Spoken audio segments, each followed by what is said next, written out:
submitted for the approval of the Midnight Society. I call this podcast Saturday Morning Cartoons. As always, I'll be your storyteller, Dave Trumbore.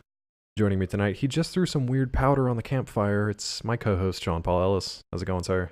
David. I'm doing well. How about yourself, buddy? Doing pretty good. I'm hoping that whatever you threw in there was not, carcinogenic or anything I have to worry about getting into my lungs, because I got a face full of this stuff. They were ashes of a loved one, of a relative. Oh, yours or mine? Well, mine. It'd be really creepy if it was mine. Yeah, if that'd be like serial killer level. Ashes of your relative, that'd be fucked up. Or you know what? Yeah. That could really be considerate of me because it is very hard to scatter somebody's ashes. That's true. And so if I'm doing something, like if I'm doing that level, I kind of feel like you owe me a thank you. I thank you for taking the fall for me because I do believe that is illegal in most states, especially because I just inhaled Uncle John. So yeah, well, this show has gotten off to a ghoulish start, my friend. I'll be honest with you. We, in comparison to the show that we are about to review, that intro, if you felt that it wasn't solid or 100% on point, we fucking knocked it out of the park. We nailed it. In comparison to the show that we were about to you could say that about everything in history with the exception of a few faux pas that certain organizations have made. We are obviously talking Groovy Ghoulies tonight. This one, as we mentioned on our Mummies Alive podcast as part of Monster Madness Month, this one, really the only good thing that I can say about it, other than that it's over, is that we used an image from Groovy Ghoulies as our kind of like stand-in logo for some time before we got exceptional artist Rory Lucy to make the new and beautiful logo that we currently have for you to enjoy. So we did actually use this image beforehand. But I had never watched this show. How about you? I'd never watched it. I'd never even heard of it. Yeah, I think this was just some random thing. We did a search for like, Halloween cartoons or scary monster cartoons or whatever. And or just garbage cartoons. Garbage cartoons you should never watch. Garbage tunes that should have never aired. GarbageTunes.com listed this as the first cartoon you should never watch. We're pissing off a bunch of like 50 and 60-year-olds at this point. I don't care. Because as Sean is about to reveal with a little bit of history, this was an earlier one. This is, an era that we don't get to talk about too often. I think we've dipped into the 70s every once in a while for like Hanna-Barbera stuff. Sure. But this is but definitely those shows have been competent. Yes. So agreed. Even shows like in the late 60s when we did Super President. Right. Oh man.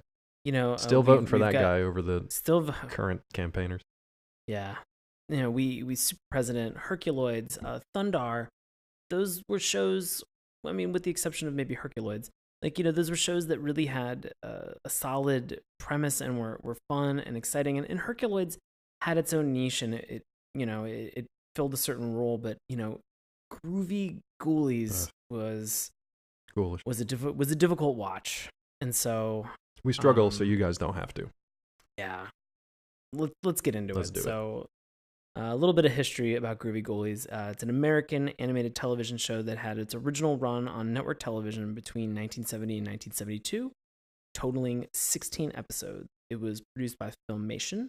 Groovy Ghoulies was a spin-off of the Sabrina the Teenage Witch show, which itself was a spin-off of the Archie show.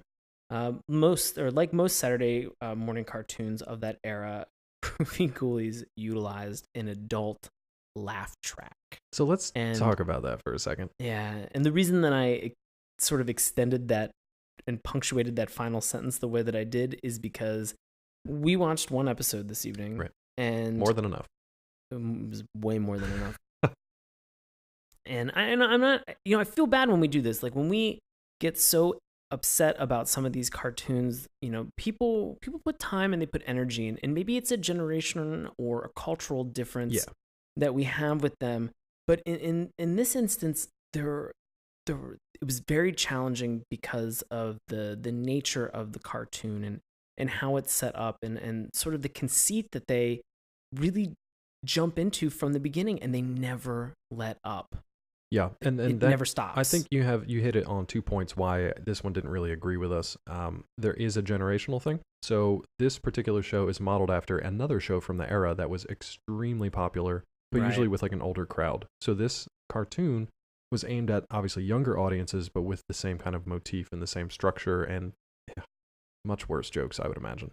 But it is definitely a sign of those particular times.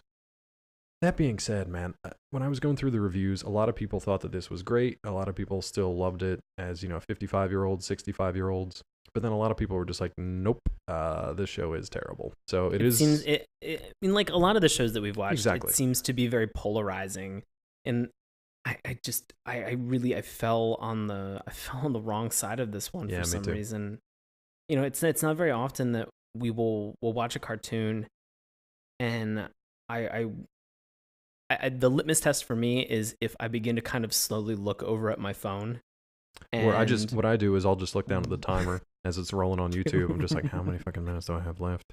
Yeah, I was doing both. I was looking at the timer on YouTube, and I was looking at my phone, and I was like, I wonder what Pokemon Shuffle's up to right now. Wonder if I can catch them all. I was more like, man, I got bills to pay. I should be like balancing a checkbook or something else besides this. You had legit adult things that you were concerned Yeah, I chose, instead of watching cartoons, which I enjoy and love bringing to you guys every week and talking to Sean about and our special guests, this was the one time where I was just like, I should just be an adult for the next 20 minutes. And in these instances, I was thinking to myself, I have to be the very best. Just Pokemon it up. Pokemon well it up. Done. We're gonna have a tournament style breakdown later for you, but can't wait. Let me try to explain a little bit of kind of what the show was about. That's difficult because it's not about anything. It is, and that's that is actually, I think, as I hit on the 2 points for you, you just hit on a major point for me. So that is a good way to get into it. That's the frustration. That's the frustrating point because it's actually not set up to be. So the Ghoulies, in the name Groovy Ghoulies, were actually a group of so-called hip monsters residing at Horrible Hall, a haunted boarding house for monsters, on Horrible Drive. Many of the Ghoulies were pop culture echoes of the classic horror film monsters created in the 1930s and 40s by Universal Pictures. So you'll recognize your Dracula, your Wolfman. I think there's a mummy here and there. There's a lot of kind of like other random characters, spooky stuff that you've seen in cartoon. Yeah. There's like the plant from Little Shop of Horrors right. At some point. There's like witches and little goblin type characters and just a bunch of spooky stuff. The female ghoul that they had that was in there, was she a female vampire or was she like a bride of Frankenstein? I couldn't tell. Her name was Bella Lugosi, I think. Okay. So she straight up just took Bella Lugosi's name, Bella if I remember Lugosi. correctly. Jesus. And she was kind of like a call-in psychic, but I don't know what she was going for. If she was going for like an Elvira thing or if she was going for a Lady Dracula thing. But there's like one human in here, so it's almost like watching I think it was the Munsters, or was it Addams Family, or both, where they had one human family member. Crap, I can't remember if it was Munsters or Addams Family. I thought it was the Addams Family. It might have been. Monsters might have had them too. They each had like one normal human cousin that they called like that the weird cousin or that aunt or something like that shows up. So yeah, I mean, the dynamic is identical. Yeah. So I think that's actually supposed to be Sabrina in this case. It is because they actually in this episode they name and they're like, "What do you think, Sabrina?" Yeah. And I was like, "Oh, okay." Yeah, and I think an alternate name for this show is Sabrina and the Groovy Ghoulies, because she just like, hey man, it's the late 60s, early 70s. She just shacks up with this crazy hippie band and just goes on tour, I guess. Okay, so every episode of Groovy Ghoulies featured at least 2 musical segments, and as we're about to talk about, this entire show is just broken into non sequitur segments. So we had 2 musical segments. The first one was by the Groovy Ghoulies themselves. The second one was by another resident band, including the Bareboned Band, the Mummies and the Puppies, the Rolling Headstones, and the Spirits of 76. So if you're thinking to yourself, man, those names sound awfully punny, you're not going to get through this show. You're not going to make it. You have to remember, man, a rolling headstone gathers no boss. Oh. Yeah, I think the line was like, hey, who's the leader of the Rolling Headstones? And then hippie werewolf. Rolling headstone gathers no boss. Shut it down. And that would have been a perfect time for an adult laugh track to kick in, chime in and tell me that was an actual joke. Tell me it was all going to be okay. It may have been, in the 80s they had those, like the 90s they had those keychains with gun noises. Yeah. It would have been better if they would have hit the one of like the yes. Every single time. I was actually wishing for a power outage. Did not happen. I needed any kind of excuse. Okay, so again, we're talking about the narrative structure of the show now, and this is the important part. So this show was structured very much like the popular show Laugh In, which was kind of like a variety sketch show that featured a lot of just like quick jokes, a lot of puns, a lot of really easy to consume humor, because I had several short segments of just these one-liners and jokes and riddles and things like that. This was most exemplified by something they called the Weird Windows Time, which was a takeoff of Laughlin's famous joke wall. So when like various characters would pop through like doors or windows and just like do a call and response kind of thing to everybody else that was on stage. The difference is Laugh-In, from what I remember, was funny. This show, maybe if you're of a certain age, maybe if you're kids and you've never heard these terrible jokes before, you think it's the funniest thing in the world. That did not happen for us. It's very funny because I remember watching Hee Haw when I was younger. Yeah, same kind of thing. And so it was like the same. I walked away with sort of a Hee Haw vibe, but even then I was like, Hee Haw had through stories in some cases. Yeah, or at least running gags that would pop up and reward you.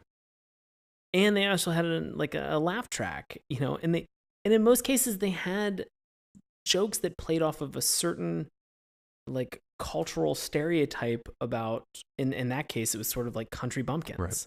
And they would juxtapose that with like, can't believe these people who are city dwellers, and that very Green Acres kind of humor. Yeah, and I loved Green Acres too. Like I a lot of these things, I was born in 1980, and so I wasn't there in the 70s when these came on, but I watched thank God for Nick at Night. A ton of Nick at Night. Hell yeah. Like summer night blocks, whatever they were, like Saturday night blocks or whatever. Those things were so good. Block Party Summer. Some of the shows Block Party Summer. Those things were fantastic. Dick Van Dyke Show. Yeah. Everything that they had, My Three Sons, Dennis the Menace. Those shows were so good, and I loved watching them. And and even Hee Haw and Laugh-In and some of these other things, I didn't watch them as much, but watching this, it's rough, and it's because they don't really. They're trying to marry this sort of the horror side of these characters and the gross outside with kind of like the pop culture at the time. So, there's a werewolf that kind of talks like this, man. He's just like, hey, man. And he's just super laid back and groovy, man.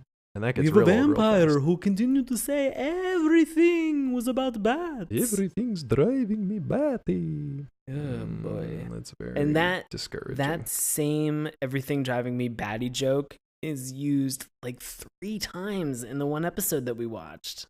And by different people, too. By him sometimes, by other people other times. And it's just, for me, this format didn't work. Because it was watching something I didn't want to watch. That's the long and short of it. It's not very funny. Plain and simple. I did not care about anything. I just wanted it to be done.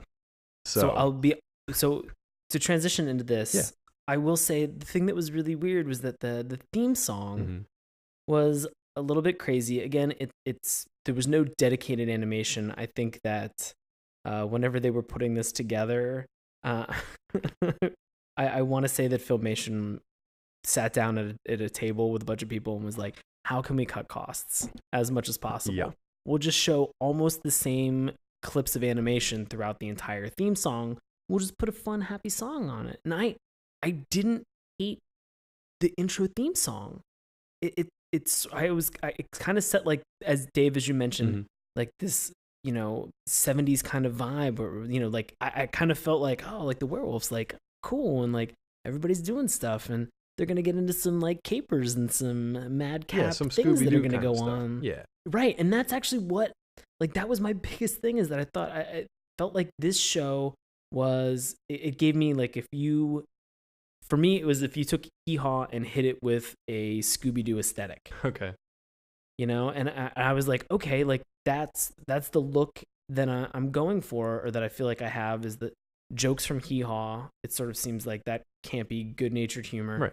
And then a Scooby-Doo kind of style of animation. Right. Or actually, I'm sorry, let me rephrase. Scooby-Doo and the Monkeys. Like if there was a mashup between those two, I was like, those are two things that I like. How can this go wrong? Yeah. I mean, for me, I knew it was going to go wrong right from the theme song. I actually had the opposite reaction. Really? From you. Yeah. As soon as the theme song started, I was just like, I know where this is going, and it's not a place I want to be. And it was just, The theme song did its job. It told me exactly what the show was, tonally at least going to be about, which is nothing. Just bad jokes and bad puns and a lot of kind of crappy music. And I wanted nothing to do with it. I did not want to join the Ghoulies get together. I did not. No, I was not interested in that. How do you like these lyrics, by the way? For the theme song? Yeah, for the theme song. They were just kind of goofy and it sounds like a song that should be indicative like of that time. It sounds like it should be like it should be like sung at weddings as like a like Brown Eyed Girl. No, but like a song that has like a dance routine too. Like the electric slide or something. It's just because they're like, come on, everybody shout. I just couldn't do it. And it lies to you. It straight up lies to you. Ghoulies get together. Yeah, but it straight up lies to you. Yeah, it does. There are some things that are not factual as you are kind of going through the theme song. Yep. And so, they say they get like the fourth line is say, Thank you. They got jokes for everybody. Nope. And I honestly feel that this show would be better edited if they just put crickets, like if they put a cricket sound effect, like soundboard just in the background so that every time one of these jokes would bomb, that they just cricket. If this show was actually self-aware of how unfunny it was, that would have been hilarious. Because it would be like watching a failed like stand-up routine or a failed like a really bad episode of SNL or something like that, where it's just like, oh, they're trying so hard and it's terrible. That's hilarious. Yeah, but, and that's when I find comedy. For some reason, I find it the funniest. Like when I watch friends either do stand up or perform improv or sketch or whatever, and I see the gears in their head churning because they're like, "Damn it, I really have to turn on the old razzle dazzle right now." Yeah. I need a bat pun. I got a kid. Yeah, I got a kid showbiz this up right now. Yeah, right. And ignite this audience, and you see them work to the best of their ability as hard as they possibly can, and they're just fighting an uphill battle. And I love watching that, because I'm rooting for them to win. Right. I'm not trying to be vindictive. Right. Like, I really want them to win. I want them to be successful. Yeah, I wanted the show to be good. Yeah, I had high hopes. I'd never heard of the show. Right. I wanted to get into it. The theme song, I know that it was different for you, Dave, but I sat there like, okay, like I can get behind this. Like, I'm not a big fan of classic rock or like 70s music, but all right, cool. Like I'll fall in line and I'll get excited behind it.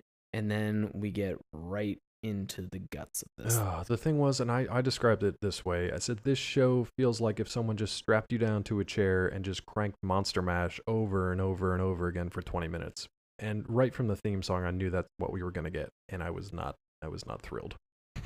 I was not amused. And it really, and I know that we had talked about this earlier, and my takeaway from this was that this show just wanted to do a joke every 30 seconds for the lowest common denominator. Exactly. I think that's the best way to put it. And they just, who finds this funny? I don't. I said, little kids. I sat there trying to figure it out. Like, who is laughing at this shit? I can see little kids, mental patients. That's about it. Pretty much anybody who hasn't seen. I wouldn't say anything that's like, I don't want to say anything ableist, but it's like, for me, it was one of the, too late.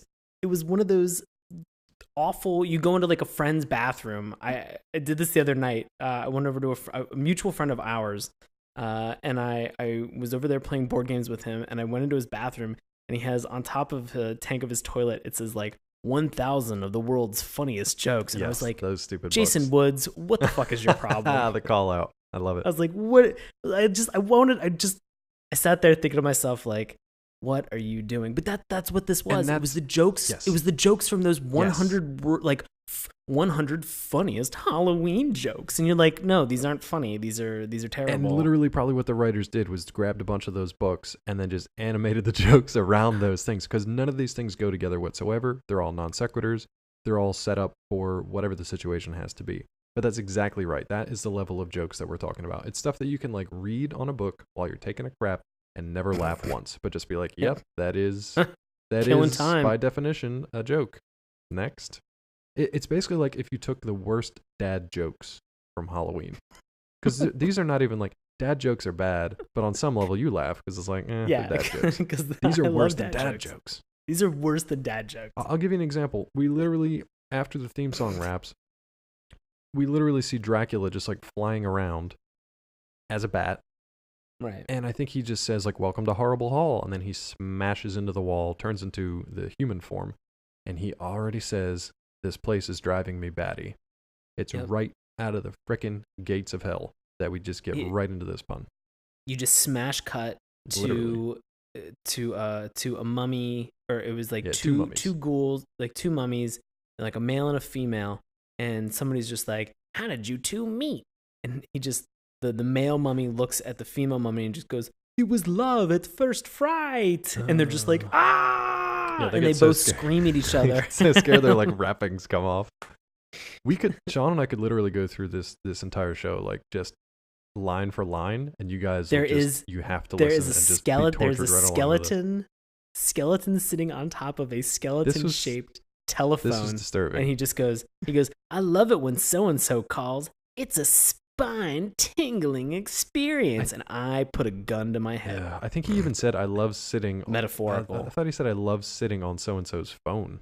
I thought he even said like, "I love sitting on Dracula's phone." I was just like, you got like butt bone to phone right there. And when that thing was ringing, he was just his whole body was. Well, and that's like the Requiem for a Dream is like bone to phone, bone to phone, bone to phone. I didn't take it out for air. Yeah. Yikes. I mean, I don't even know where to go at with one this point, one, man. well, I mean, like, I don't even know. Because we can't give you guys any kind of cohesive story. Because there is nothing. We can go through some of the jokes. We can talk about some of the segments that actually try to build like a little mini story, but I don't even know what to do other than to warn you away from this stuff. There's a moment where somebody is, I guess it's Sabrina. Mm-hmm. You're not really introduced to her at this point, but she's like, "Check out my new sound system," and she turns it on, and ghosts come out of the speaker, right. And Dracula just goes, "Oh, stereophonic sound." Oh, and like, shut up. So just shut your dumb mouth. We've got that. I just want to share a note with you guys. So we've got that joke. We've also got the werewolf sitting in the bathtub, pouring a bottle of like bubble bath in, and he's like, "Oh, this is just what I need. Hair remover." And you're like, okay, well, I guess that's. And bunnies are jumping out of the bathtub. Bunnies hairs. So he's like, "Not that kind of hair." And I literally wrote down, "This is 2 minutes in." My note is just like a depressed. Like a suicide note. If anyone ever finds this, they're like, "This is 2 minutes in."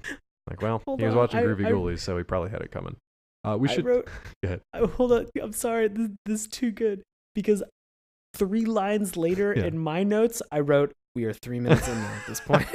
Like we are, and there was like a 45-minute theme song. That was the song. I was like, "Oh my god, we're 2 minutes and 15 seconds into this shit." It's real bad. I should mention that the show we are watching, the episode we are watching, is season 1, episode 6. It is called "Feed the Ghost Some Garlic." We're gonna get into why that's relevant. Yeah, real soon. So we should. Yeah. Why did you pick this one, by the way? Did you just come across this one and we're just like, what the fuck is that title? You know what? Yeah, I thought the title was interesting, and I've been cooking a lot with garlic, and so I was like, "This is you want an honest answer?" I've been honest answers with Sean Paul Ellis. Yep. Hey, do you know how to play baseball by any chance? I do. Did a werewolf teach you? But I'm not interested with anything that has to hit with a bat. I couldn't even keep up with the amount of terrible puns in this. Like, I just literally wrote down more puns. Because I was like, we'll just come up with them as we go. Frankenstein makes the comment where he goes, "Great, I love baseball. I'm going to go get the insect spray because I love catching flies." And I was like, go bury yourself. Again. Go bury yourself again. There's a umpire vampire. He's like, every game of baseball needs a vampire. The batter's box is a grave. Yeah. Every time werewolf goes up to bat, he is accidentally just holding Dracula by his legs because he's a bat. Get it, guys? Yep. You guys get it? He pulls him out at one point and he just goes, "Uh-oh, wrong kind of bat." And I'm just like, this is that we are 3 minutes in and you've made like 5 fucking bat jokes now at this point. He just started like Keanu Reeves though. That's my favorite werewolf. Yeah. Whoa. Wow. This bat is like an actual bat. Ah. Do you So want to get then, to the segment? I don't know. Can you think of any more puns from that baseball game? no, Yeah, I my don't even want brain is to. so tired from that. That segment wore me out. It's exhausting. And there's no laugh Because track, so you can't it's even like lean on that. like, and it goes so quickly.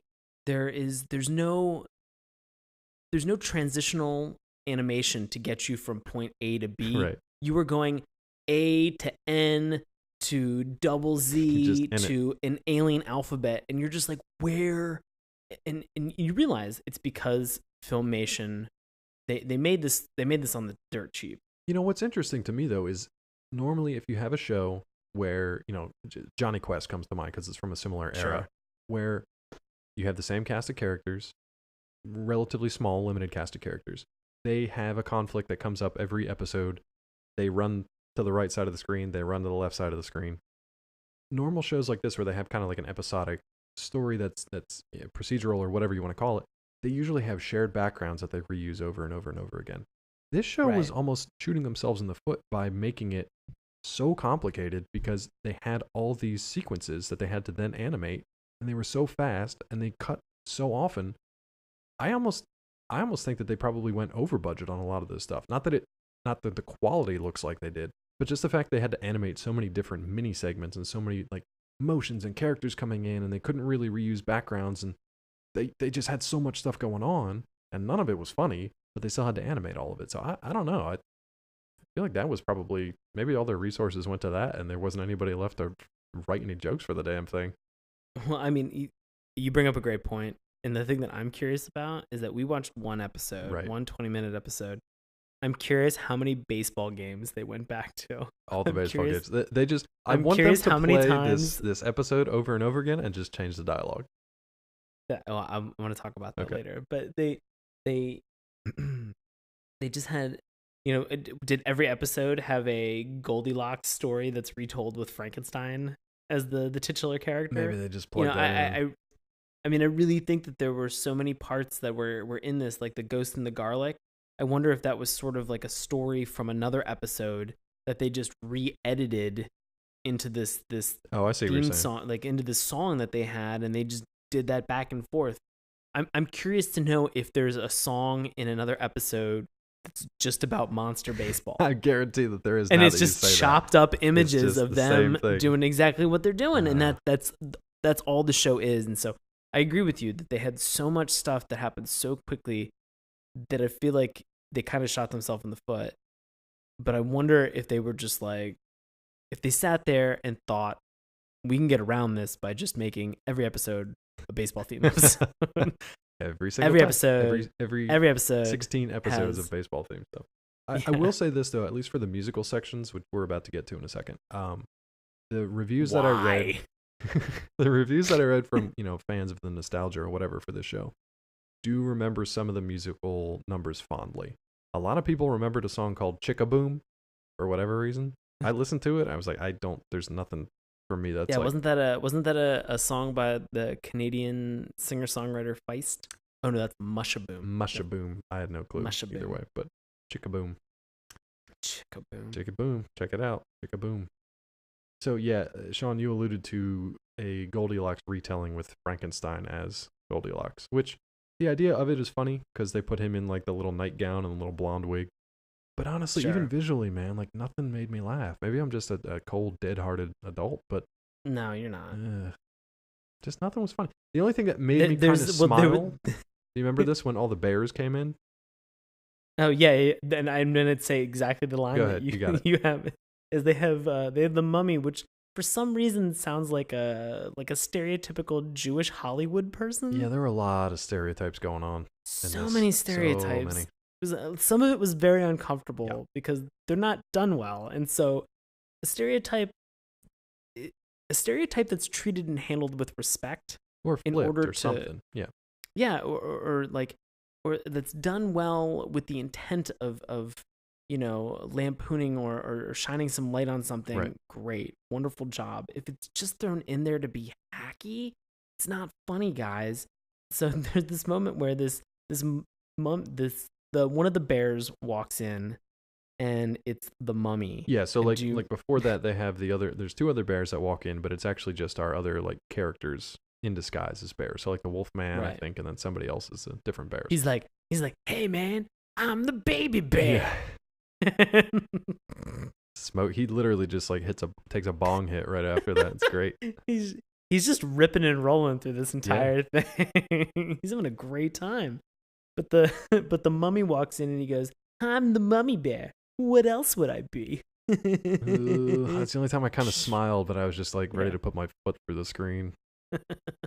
Oh, and then at the end of this little segment, this cutesy little segment, I don't know if it's a narrator or Drac comes in. And he's like, "For a family of bears, this is a grisly end." And I wanted to stop, but there's so much more to go. This is Bad Pun City. Well, we do get to our first musical breakdown now, so that actually brings you to the title of the episode. What were your thoughts on what the hell happens here? I really regretted my choice. Yeah, I mean these things happen. Regretted my choices on this. Let me ask you this: if you have a ghost problem, but you can't track them, right? What would you suggest you do in order to keep track of them? So you could like find them in the dark, even. Is he looking for a lark? He might be looking for a lark, whatever the fuck that means. The show makes me so angry. Yeah. I guess you would feed a ghost some garlic. Oh, that makes sense. And that's how that works. You should write a song about it. Honestly, when you think about all the lore and mythos for all of the different types for everything else. When you think of the mythos for any other type of supernatural creature or character, right. There's only one that ever really has garlic in its lore, and that's a vampire. Yep. Who is also in this like musical group and doesn't seem to be affected by all the fucking garlic that's flying around. Right. Doesn't seem to have a care in the world about it. Totally fine. But evidently, in the universe building that they are making here, that they are asserting that if you feed a ghost garlic. Now they never talk about the preparation of the garlic. No. Do you have to kill the garlic? Yeah, right. Until like send it to the great beyond. Do you have to bury the garlic?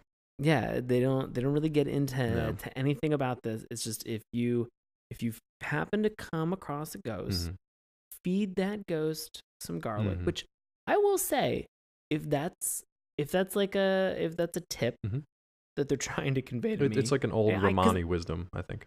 Yeah, right. Yeah. Because I can't see ghosts. And if I have the opportunity to feed them some garlic so that I can see them, so I can avoid them. Well, now go ahead, finish your thought, but then I have a question for you. I'll do it then. Like, I'll make that happen. Okay. I'll make that happen. Now, here's my question. So your logic is if you feed them garlic, you can see them? Doesn't really make sense. This is what I was wondering. I was like, I'm watching this fucking music video, and I'm like, are they just looks like he's getting a stomach ache? He does. And, I'm like, are they about just ready to take a shit? Is he just like pooping garlic? Is he making like ghost toots that smell like garlic, so you can kind of like trace them through the house? Because I'm like, that sounds like a terrible problem. I've not only got a ghost in the house, he's now leaving garlic scented shits everywhere. Yeah. This place reeks and is haunted. So maybe stop feeding him garlic. Maybe that's how you track them. I don't know. I'm gonna ask the Winchesters how they feel about that one. Right. I still say burn the bones and burn any or salt the grave, burn the bones, and burn any connections to the previous host. Much like Sean did with my relative's ashes earlier this show. Yeah, so well done. I tried feeding him garlic. You did the responsible thing. Well, to make matters worse, in the second verse of this song... Oh, I thought you meant that this show was only half over at this point. Oh, no. Yeah, it's still we're only like 11 minutes in. Boy. Yeah. They get to this point where they are doing the second verse and they begin to take liberties with the rhyming scheme that they've created for themselves. Yeah. And so they start saying, they're like, if you, like something about like, if you want to be nicey, make that dish spicy. And I was like, I clenched my fist because they just continued to go on at that point. They had created this template and they shoehorned every possible thing that they could fit in there.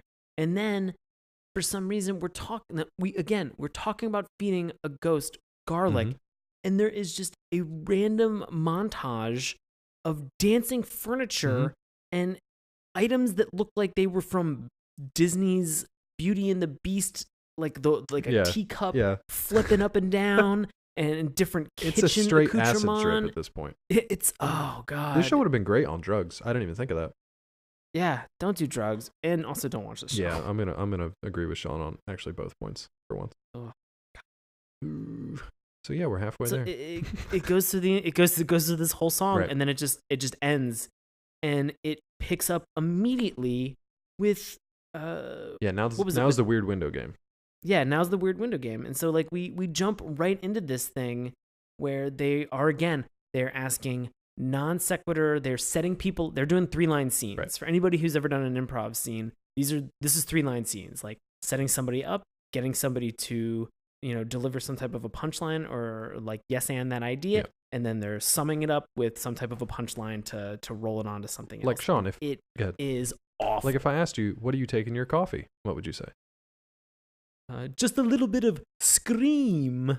That's a good one too. What he actually said though in this case was, whoops. No, Sean did much better because I would have laughed at that. Probably not, but I would have laughed more at that than what I'm about to say. So what do you take in your coffee? A little sugar and vanishing cream. And then he vanishes. And I rip my computer in half. Do you have any other jokes from this particular segment? The whole thing where Sabrina makes a comment about she's a scream of vampire soup. It was like, and you're not even trying at that fell point. out of my desk chair at that point. I was like, oh yeah, of course. And these are the moments when you start talking back to like. I've moved past the idea. I've moved past the point of looking at the YouTube counter to see how far I am in minutes. I'm not even interested in Pokemon Shuffle. I'm just talking back to the computer where they're making these jokes, and I'm providing my own adult laugh track for it because going ha ha ha ha ha. Yeah. Oh yeah, real funny. There was one that almost become a terrible human, like because of the show. Yeah. Because it's fucking There's show. one that almost made me laugh. I think it might have been that little skeleton guy that looked like the skeleton of Captain Crunch. I couldn't figure out what was going on with him. He looked like if you just killed Captain Crunch and kept the skeleton around. He had like the weird hat, like the little. It was like Batso and Patso. Well, those were the two like little goblin kids that like stole Wolfie's surfboard later on. Yeah. But he was something else. He said something along to the effect of, "You show me a ghost who haunts the college, and I'll show you the old school spirit." I can just hear you guys groaning out there. I apologize. Don't watch this show. There's I said the one joke that I didn't absolutely hate was the Sabrina the scream of vampire soup joke. Oh, I'm sorry, I cut you off. There were two. No, you didn't. There were two things in this. One that I found offensive. One that I began just getting irrationally angry about. Okay. Which is the continued bit that they had of Frankenstein going up and smelling a flower. Yeah. And something would like it would bite him, and he'd be like, "Oh, a snapdragon." Yeah. So like every time he would go to the windowsill, and he'd be like, "My favorite flower is," and then you would look, and it would be a different type of flower that was like a visual pun. And it's creepy because it's such an improv game that they're playing at that point with that it's something called Into the Ether. Okay. Where like you step out and you make a statement. Okay. And you continue to make statements over and over, and you build this pattern organically, and then somebody either is able to sum everything up so that everybody's aware of what's going on, or they make a punchline, or they break from whatever the pattern is in order to make a punchline. To make it funny. To make it funny. And in this case, they never do any of that. It really is just this lowest common denominator joke of Frankenstein either getting kissed by a flower, having one flower draw like a black eye like around him. Old black-eyed Susan.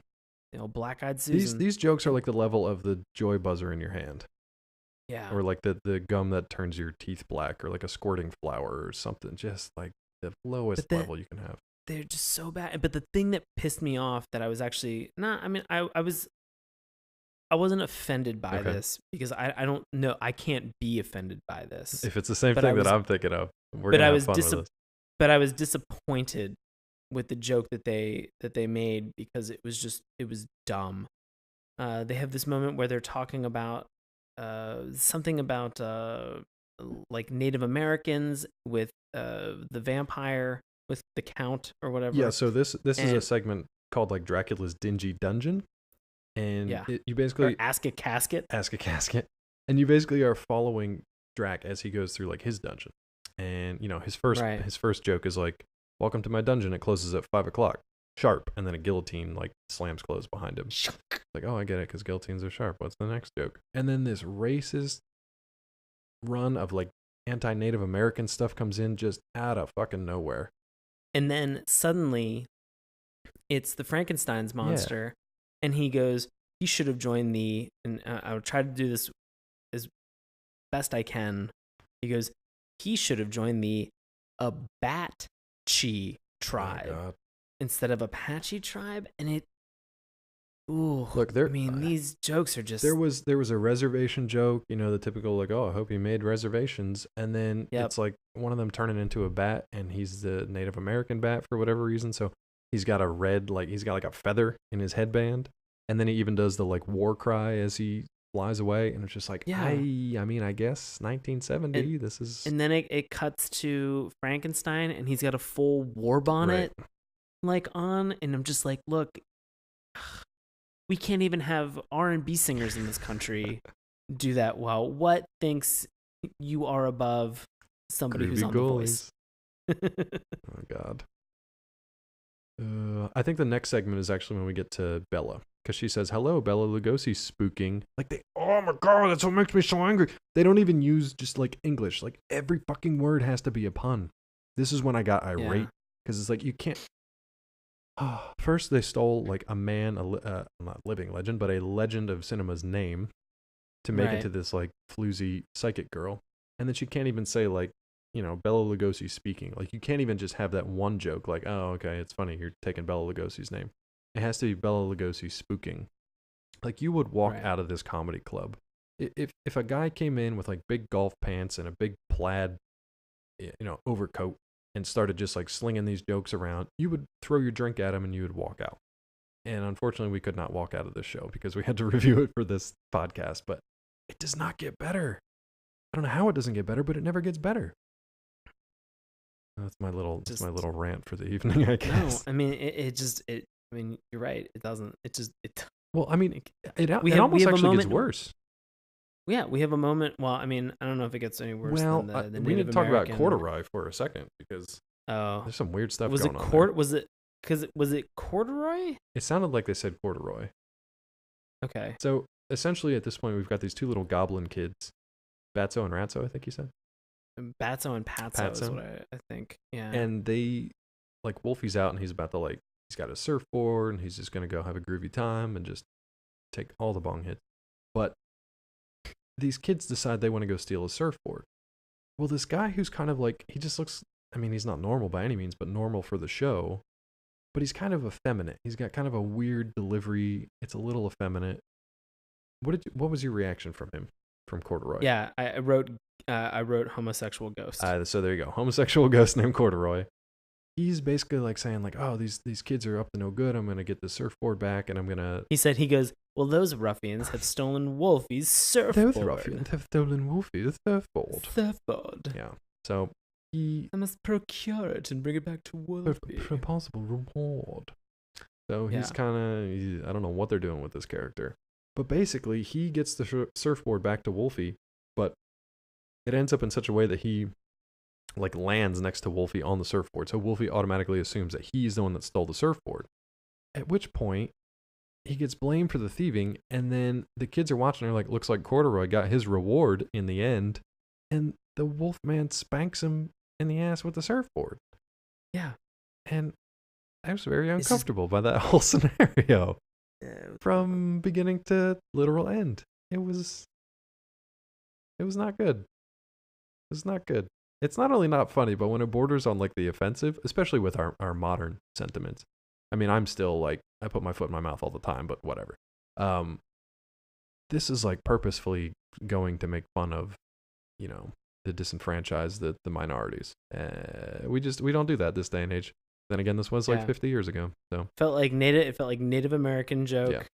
Joke against gay people, and then like just a lot of cheap stuff. like discipline abuse joke, like spanking joke. I don't know. Or what, who knows? I just, it gets to this point, and if you think that they can't get, or they can't make the show any worse, there is a second song.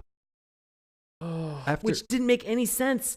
I rolled and tuned out from the first line when it goes, "Every ghoulies' birthday is at midnight," and I was like, "What? That logically makes no fucking sense." See, I checked out at the line. That makes no fucking sense. I checked out at the line. Midnight comes in the middle of the night. That's when I almost just was like, you know what? It's like, you know what? I can buy a new computer. I'm just gonna smash this thing. Just like you guys are not even trying at this point. This was an actual line in the song from the Rolling Headstones. Fuck. We did miss one segment where basically Hagatha is cooking some stuff for her terrible son Frankenstein and some other stuff. And they literally, without going into any of the other terrible jokes, she literally wraps the whole thing up by going, "Oh no, here we go again." Like, guys, I can't. I'm sorry for this. I can only apologize for this. We didn't know this going into it. This happens every once in a while on the show. I just hate wrapping the month up with it, but there it is. Do you have anything else from that last musical number? No, I really think, midnight comes in the middle of the night and every ghoul's birthday is at midnight just sums up. Just makes no sense. No, none of this makes fucking sense. Ugh. It's very frustrating. We're very frustrated. And then there's an outro. Thank God. I could not be happier for an outro. This is like the one show where the outro rolled and I did not watch the entirety of it. I was just like, good, we're done. The credits have rolled. Somehow there's like 1,000 people involved with this show. And I shut it down. How? I have no idea. I just shut it down. Ugh. You have anything else from this particular show you want to talk about? No, let's review it. No, Let's put the nail in the coffin on this one. That was actually funnier than anything that happened on the show. Boo. Yeah. I do actually have an Amazon review. I'm excited by Mr. John Milligan. Sorry to call you out there, John Milligan, but you did post John. You did post this terrible review. Well, I'm just glad that we verified your purchase. Yeah, right. It is a verified purchase, actually, from Amazon, from earlier this year. So April 4th, 2015. People are still watching this abomination. Here's what John has to say. The title of his review is "Cool Cartoon." Now, remember, folks, we've never talked to John before. We don't know what he's. You're the best, John. You're the best. Oh, we've never talked to him before, and presumably you have not talked to John either. So it's odd that he starts out his review thusly. Again, this is one of my cartoon series. Nobody's arguing with you, John. Nobody's arguing. Love this cartoon because it is silly. The ghoulies are funny and pointate. I'm not 100% sure what he's trying to say there. Possibly poignant? I think he's poignant? Possibly poignant. It's spelled pointate. Every modern browser has a spell checker, John. And this was April of this year. The ghoulies are funny and pointate. I am trying to collect all of the cartoons from my childhood. It is so weird that there are no cartoons on anymore. Even Cartoon Network and Boomerang don't show most of the good ones. So I am doing it for me.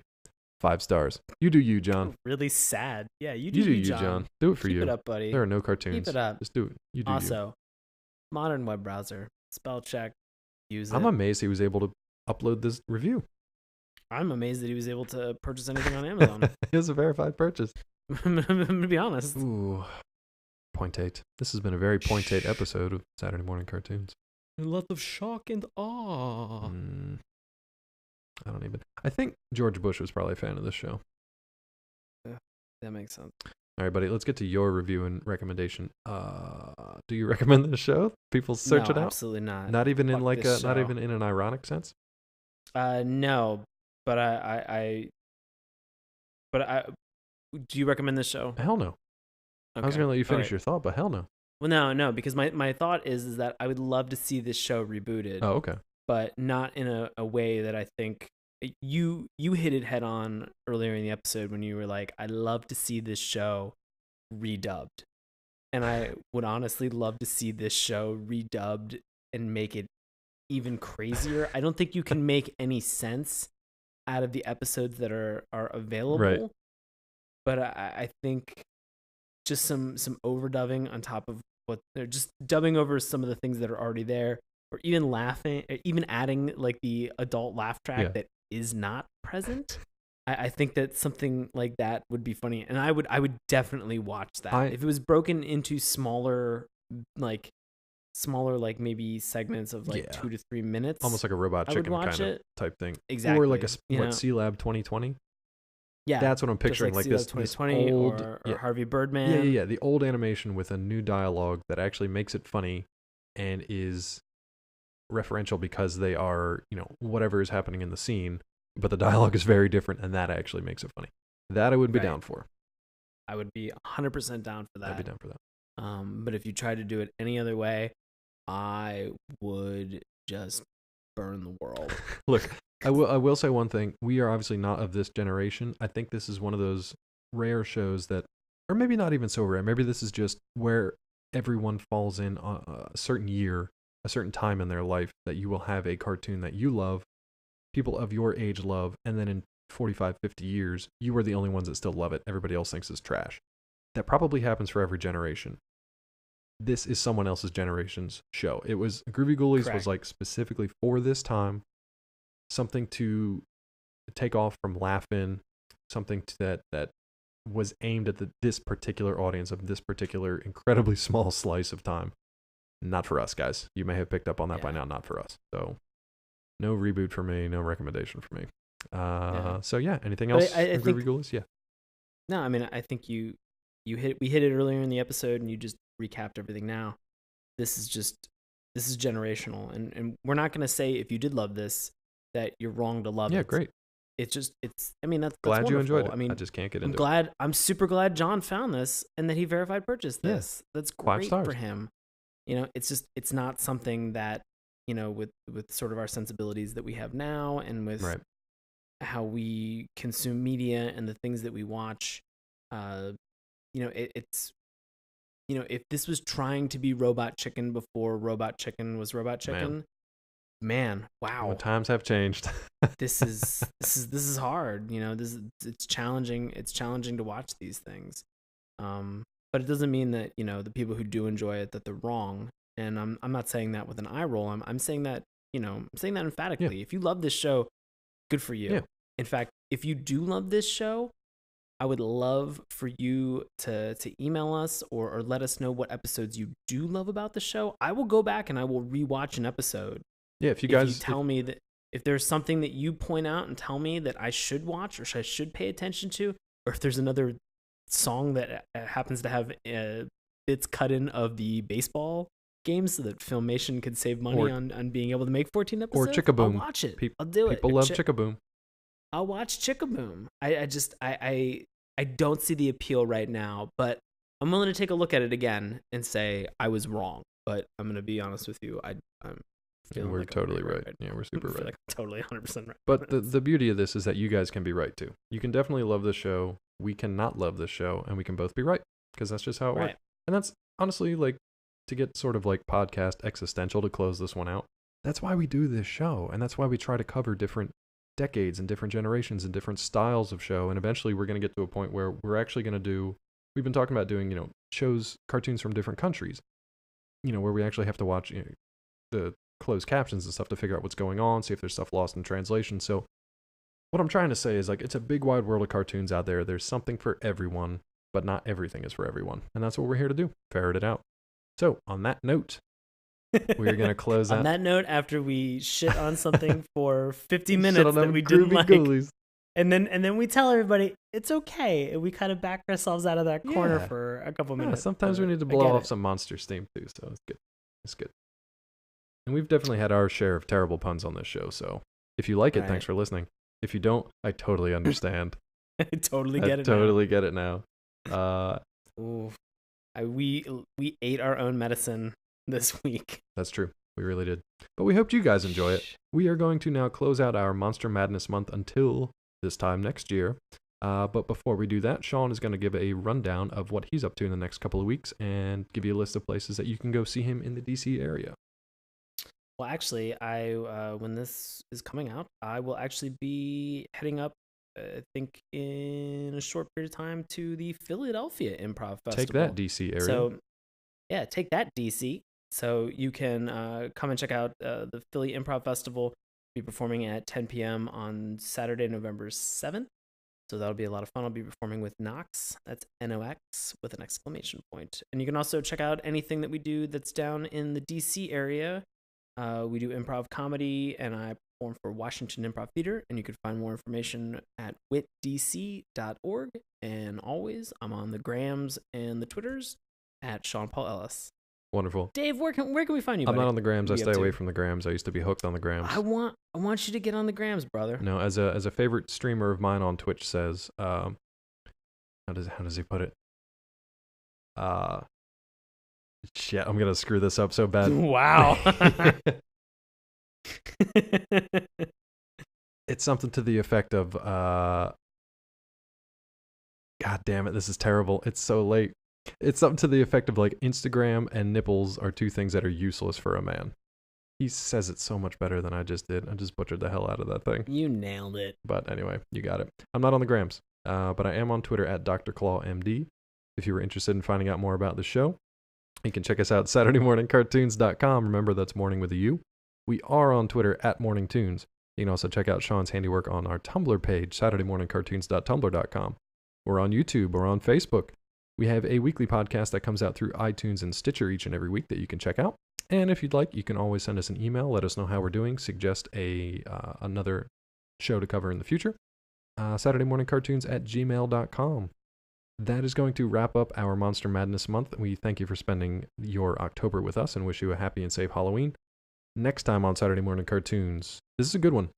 We are going to be getting into the Transformers universe with Transformers Beast Wars. May or may not be the one you were looking for, but it's the one we'll be covering. We will have a special guest by the name of Matt Reuter on the show, so we are looking forward to that.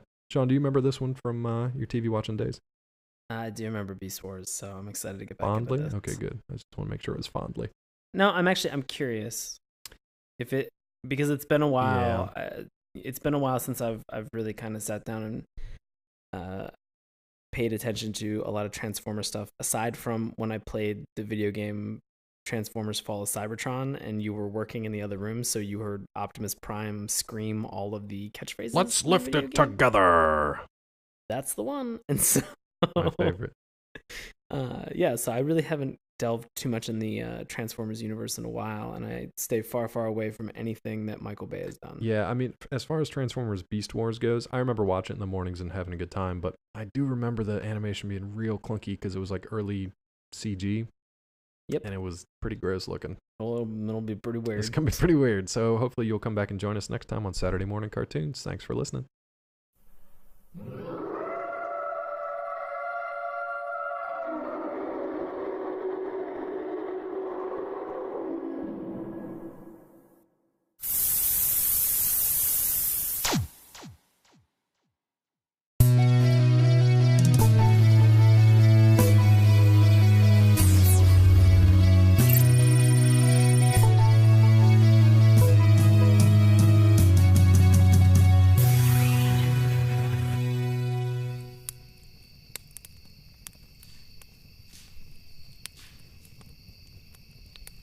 Submitted for the approval of the Midnight Society. I call this podcast Saturday Morning Cartoons. As always, I'll be your storyteller, Dave Trumbore. Joining me tonight, he just threw some weird powder on the campfire. It's my co-host, Sean Paul Ellis. How's it going, sir? David. I'm doing well. How about yourself, buddy? Doing pretty good. I'm hoping that whatever you threw in there was not, carcinogenic or anything I have to worry about getting into my lungs, because I got a face full of this stuff. They were ashes of a loved one, of a relative. Oh, yours or mine? Well, mine. It'd be really creepy if it was mine. Yeah, that'd be like serial killer level. Ashes of your relative, that'd be fucked up. Or you know what? Yeah, that could really be considerate of me because it is very hard to scatter somebody's ashes. That's true. And so if I'm doing something if I'm doing that level, I kind of feel like you owe me a thank you. I thank you for taking the fall from me because I do believe that is illegal in most states, especially because I just inhaled Uncle John. So yeah, well. This show has gotten off to a ghoulish start, my friend. I'll be honest with you. In comparison to the show that we are about to review, that intro, if you felt that it wasn't solid or 100% on point, we fucking knocked it out of the We park nailed it. in comparison to the show that we were about Yeah, to you could review. say that about everything. As I hit on the 2 points for you, you just hit on a major point for me. Yeah, So that's- that is a good way to get into it. That's the frustration. That's the frustrating point because it's actually not set up to be. So the Ghoulies, in the name Groovy Ghoulies, were actually a group of so-called hip monsters residing at Horrible Hall, a haunted boarding house for monsters, on Horrible Drive. Many of the Ghoulies were pop culture echoes of the classic horror film monsters created in the 1930s and 40s by Universal Pictures. So you'll recognize your Dracula, your Wolfman. I think there's a mummy here and there. There's a lot of kind of like other random characters, spooky stuff that you've seen in cartoon. Yeah. There's like the plant from Little Shop of Horrors Right. at some point. There's like witches and little goblin type characters and just a bunch of spooky stuff. The female ghoul that they had that was in there, was she a female vampire or was she like a bride of Frankenstein? She was couldn't tell. Her name was Bella Lugosi, I yes. Okay. think. So she straight up just took Bella Lugosi's name, Bella if I remember Lugosi. correctly. Jesus. And she was kind of like a call-in psychic, but I don't know what she was going for. If she was going for like an Elvira thing, or if she was going for a Lady Dracula thing. But there's like one human in here, so it's almost like watching I think it was the Munsters, or was it Addams Family, or both, where they had one human family member. Ooh. Crap, I can't remember if it was Munsters or Addams Family. I thought it was the Addams Family. It might have been. Monsters might have had them too. They each had like one normal human cousin Well, that there's they always called like the that weird cousin one. or that aunt or something like that Yeah. shows up. So yeah, I mean, I the dynamic is identical. So I think that's actually supposed to be Sabrina in this case. It is. Because They actually in this episode they name and they're like, oh, it filled a certain role, but Groovy Ghoulies was ghoulish. was a difficult watch, and so We struggle, so you guys don't have to. yeah, let's get into Let's it. do it. So a little bit of history about Groovy Ghoulies. It's an American animated television show that had its original run on network television between 1970 and 1972, totaling 16 episodes. It was produced by Filmation. Groovy Ghoulies was a spin-off of the Sabrina the Teenage Witch show, which itself was a spin-off of the Archie show. Like most Saturday morning cartoons of that era, Groovy Ghoulies utilized an adult laugh track. So let's And- talk about that for a second. Yeah, and the reason that I sort of extended that and punctuated that final sentence the way that I did is because we watched one episode this evening, Right. and More than enough. it was way more than enough. And I'm not, I feel bad when we do this. Like when we get so upset about some of these cartoons, people put time and they put energy in, and maybe it's a generation or a cultural difference Yeah. that we have with them. But in this instance, it was very challenging because of the nature of the cartoon and how it's set up and sort of the conceit that they really jump into from the beginning, and they never let up. Yeah, and It that never stops. I think you hit it on 2 points why this one didn't really agree with us. There is a generational thing. So this particular show is modeled after another show from the era that was extremely popular, but Right. usually with like an older crowd. So this in history, with the exception of a few faux pas that certain organizations have made. We are obviously talking Groovy Ghoulies tonight. This one, as we mentioned on our Mummies Alive podcast as part of Monster Madness Month, this one, really the only good thing that I can say about it, other than that it's over, is that we used an image from Groovy Ghoulies as our kind of like stand-in logo for some time before we got exceptional artist Rory Lucy to make the new and beautiful logo that we currently have for you to enjoy. So we did actually use this image beforehand, but I had never watched this show. How about you? I'd never watched it. I'd never even heard of it. Yeah, I think this was just some random thing. We did a search for like, Halloween cartoons or scary monster cartoons or whatever. Or And just garbage cartoons. garbage cartoons you should never watch. Garbage tunes All- that should have never aired. GarbageTunes.com listed this as the first cartoon you should never watch. We're pissing off a bunch of like 50 and 60-year-olds at this point. I don't care. Because as Sean is about to reveal with a little bit of history, this was an earlier one. This is, an era that we don't get to talk about too often. I think we've dipped into the 70s every once in a while for like Hanna-Barbera stuff. Sure. But yeah, this is But definitely those shows an older have been competent. Yes. So Agreed. even shows like in the late '60s when we did Super President. Right. Oh man. You know, Still voting for that got, guy over the still current campaigners. Yeah.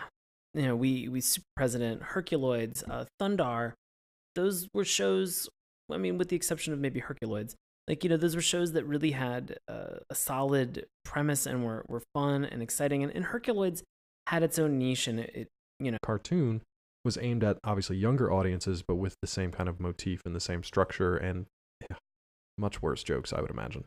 But it is definitely a sign of those particular times. That being said, man, when I was going through the reviews, a lot of people thought that this was great. A lot of people still loved it as, you know, 55-year-olds, 65-year-olds. But then a lot of people were just like, nope, this show is terrible. So it is. Seems, I mean, like a lot of the shows that we've watched, exactly. It seems to be very polarizing.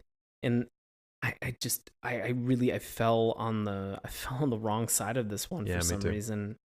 You know, it's not very often that we'll watch a cartoon, and the litmus test for me is if I begin to kind of slowly look over at my phone.